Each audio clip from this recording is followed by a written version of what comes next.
Greetings, ladies and gentlemen, and welcome to the latest narration of the web series, The Human from a Dungeon. If you're new to the series, there is a playlist listed down below in the description.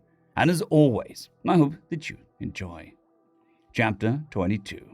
Nick Smith, Adventurer Level 5. Human American. Come on, kiddo. You gotta keep your guard up, Thunder shouted. What does that even mean? I asked in frustration as I got off the ground. I felt a bit of drool drip down my chin. I wiped at it, and my hand came back bloody.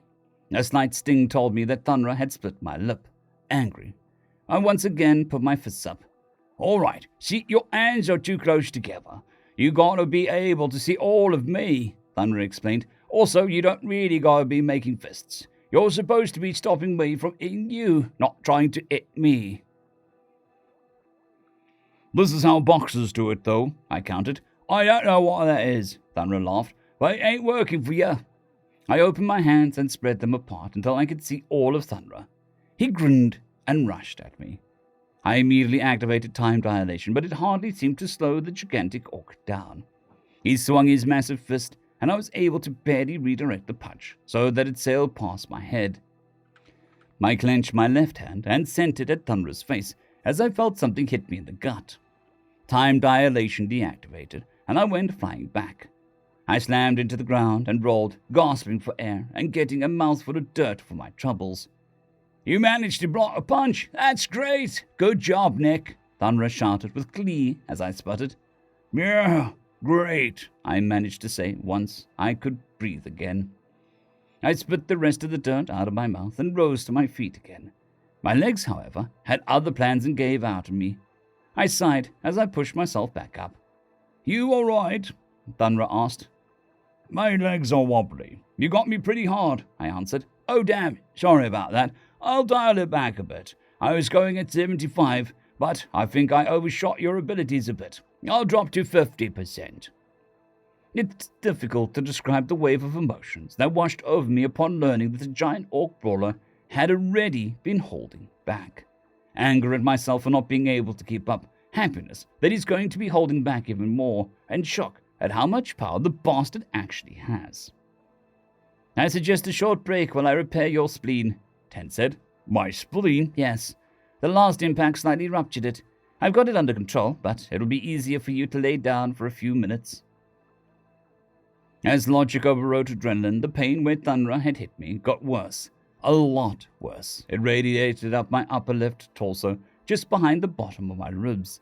It felt like my stomach was on fire and my body was trying to blow out the fire with a needle tornado.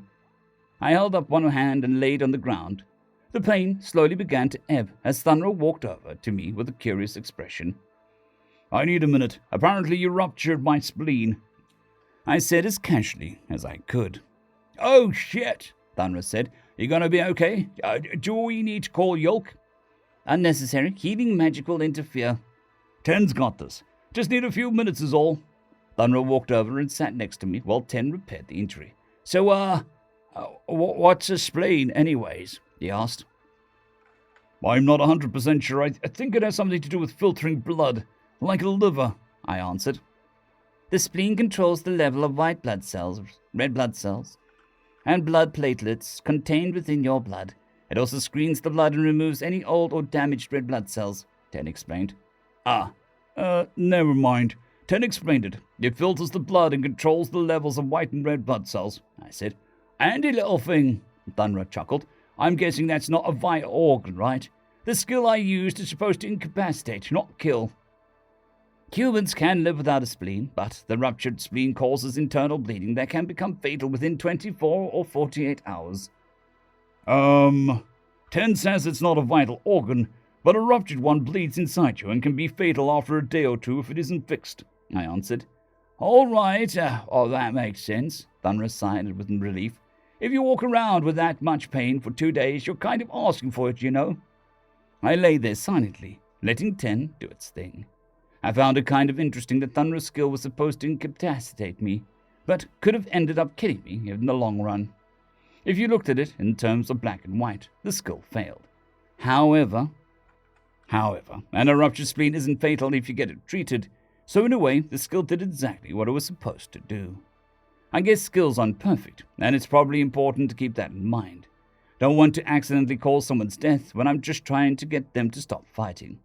Even though I hadn't learned the skill from our sparring yet, Thunra had still taught me a lesson.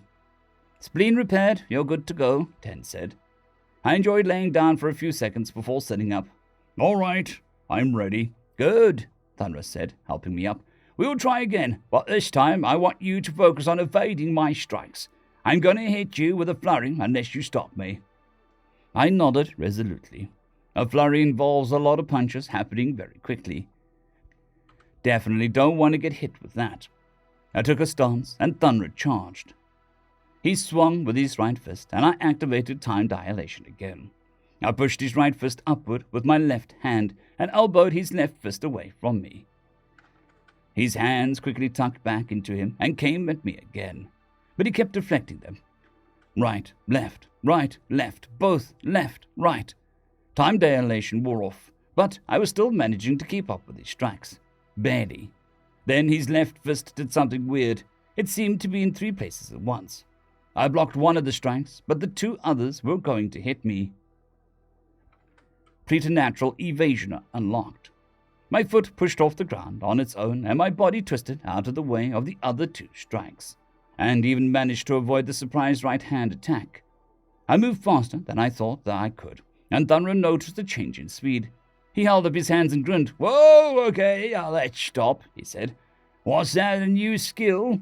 Yeah, I said, once again out of breath.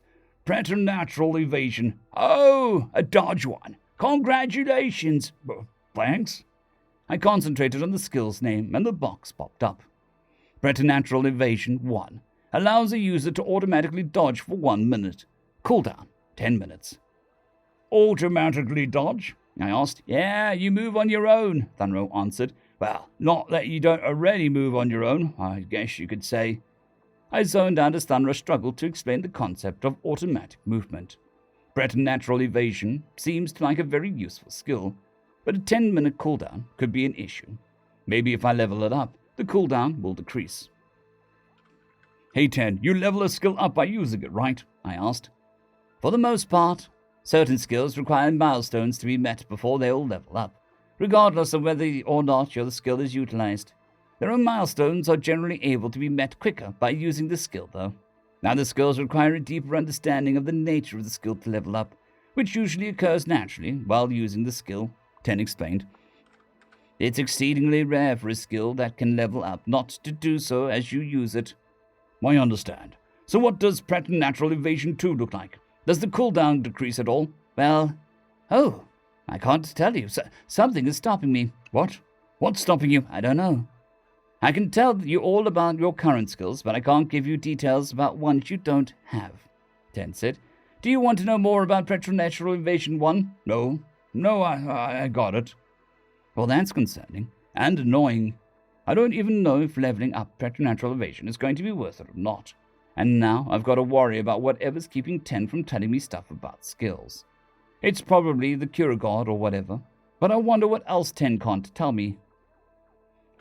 Like one of them machines, you know, Thunra asked, clearly looking for an answer.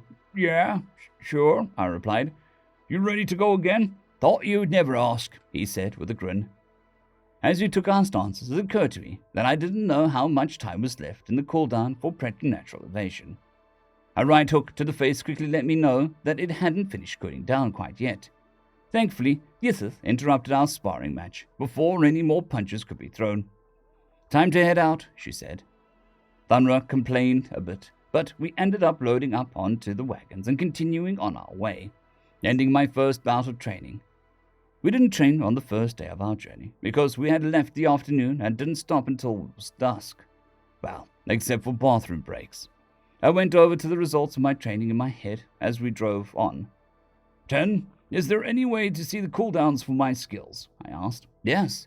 You don't currently have any on cooldown, but when you do, you'll see it in the upper right corner of your vision, Ten said. I set the opacity to 25% so that it doesn't impede your vision. Thanks. We continued on until dusk, stopped, rested, woke up, had breakfast, and got back on the road once again.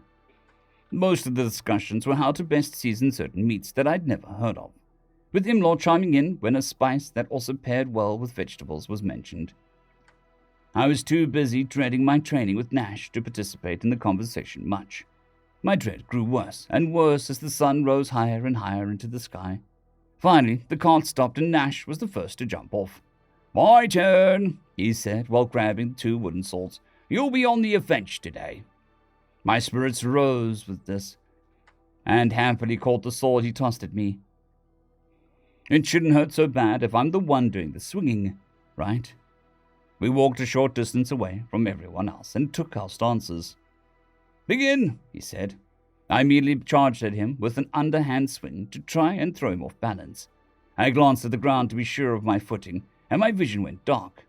I shook my head in confusion, and when my sight came back, I found myself with a very familiar view. I watched a cloud drift by for a moment, then got up. "The hell happened?" I asked Ten.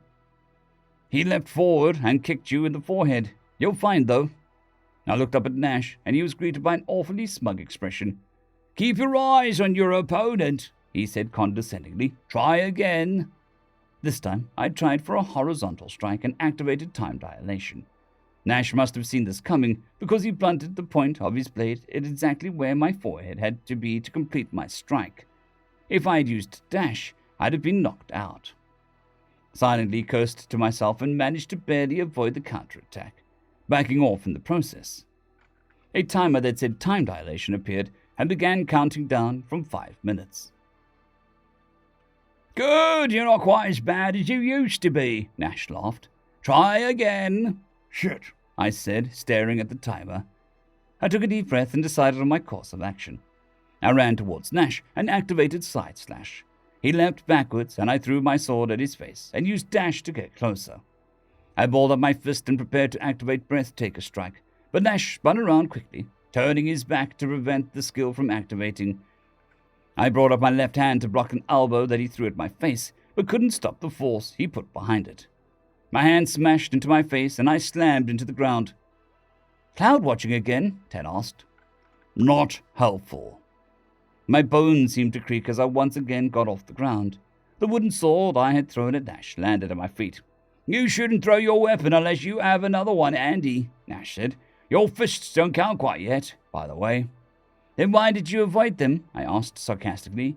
"Because I can, and that's my point. What good is a weapon that can't hit its target?" "I mean, it would hit most targets. The only reason it didn't hit you is because you were expecting it," I pointed out. "The reason I can't land a hit is because you have more experience than I do, and you know my fighting style. It's not fair." Nash's laughter interrupted me. "Why would that matter?" he asked sardonically. "It's not as if I'd be doing you any favors by letting you hit me. You grow as you figure out how to hit me. And of course it isn't fair. This isn't some rich nobleman's tournament. We're training to make sure that you don't die when you're faced with monsters. Or would you rather have 10 do all of that work?" I inwardly cringed. Nash had hit a nerve with the 10 comment, and I was immediately embarrassed by my misconceptions. "No, I don't want 10 to do any of the work," I answered. "I don't want to be like that thing." Nash's attitude changed. His smugness evaporated, and he suddenly became concerned. "Did 10 say something about that?" he asked. "No, just an assumption on my part," I replied. "Intuition, I suppose." "The man in the dungeon did have an AI, but it was in standby mode when we fought," 10 said. "How do you know? It didn't respond to any of my attempts at communication. What if it didn't want to talk, or couldn't?" "That hadn't occurred to me. I suppose it's a possibility." I opted to keep that to myself as Nash sighed. "Bless your neck. Do you know what the most important thing to do in a fight is?" "Protect others?" I asked. "Ah, right." He scratched the back of his neck. "I was actually going to say survive. I guess it's kind of complicated. But if you've got the option to survive and to help others survive, you should take a hold of that option with both hands. So if it comes to that, don't hesitate to rely on 10. In every other situation, though, you should be fighting with your own 2 hands." "All right, I understand," I said. I do kind of understand where Nash is coming from, but something feels wrong when using 10 to fight. My dad always used to say that the easy road has hidden pitfalls. I might be biased because I don't like the idea of something else controlling my body, but I can't seem to shake the feeling that there's some sort of cost to 10 taking over. Maybe I'm just being paranoid. That's enough stalling, Nash said with a grin. Try again. End of chapter. I would just like to thank the T5 supporters: Bushmaster117, Casper Arnholtz, Dragzoon W.R.E, Elijah Silvercross, Gray, Jon Carrington, and Sevaren Serberous. Thank you very much.